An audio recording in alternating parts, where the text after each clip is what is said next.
సోమయ్య, అతని తమ్ముడు రంగడు, వాళ్ళ అమ్మ రత్తాలు, సోమయ్య పిల్లలు వాసు, విన్ని.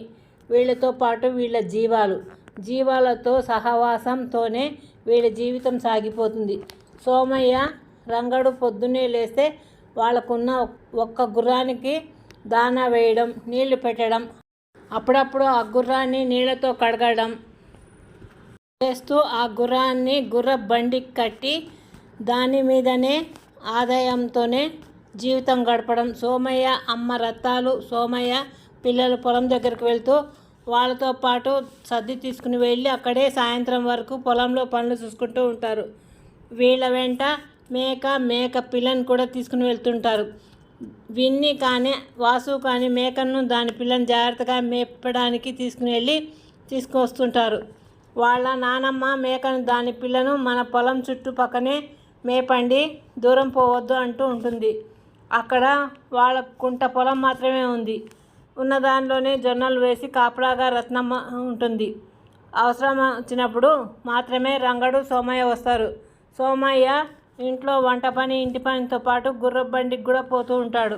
అప్పుడు రంగడు ఇంటికి కావాల్సిన సామాన్లు, పొలం కావాల్సిన ఎరువులు తెస్తుంటాడు. ఏదో విధంగా సంసారం లాక్కొస్తున్నారు. వాళ్లకు తెలిసిన బడ్డీ కొట్టు సాంబడు రంగడితో,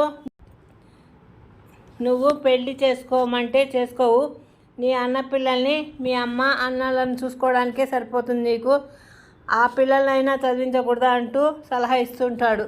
దానికి రంగడు, ఈ కాలంలో మా చిన్న సంసారమే చూసుకోవడానికి లేకపోతున్నాం, నాకు పెళ్ళి గిల్లి ఏమీ వద్దు, ఆ పిల్లలు చదువుకుంటానంటే పంపిస్తాను, మన కాలం చదువులు కావు ఇప్పటి చదువులంటే ఖర్చుతో కూడుకున్న పని, ఎంత గవర్నమెంట్ చదివించినా కొంత ఖర్చులు భరించేలాగా మనం ఉండాలి కదా అన్నాడు.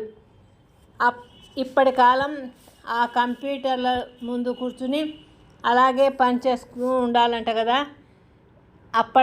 మన కాలమే బాగుండేది, ఉన్నది తిని సంతోషంగా ఆరోగ్యంగా ఉండేవాళ్ళం అంటూ చెప్తూ వెళ్ళిపోయాడు. సాంబయ్య అది నిజమేలే అంటూ కొడుకుని తలుచుకుని నిట్టూర్చాడు. గుడ్ నైట్ పిల్లలు. నా కథ నచ్చినట్లయితే లైక్ చేయండి, షేర్ చేయండి, సబ్స్క్రైబ్ చేయండి.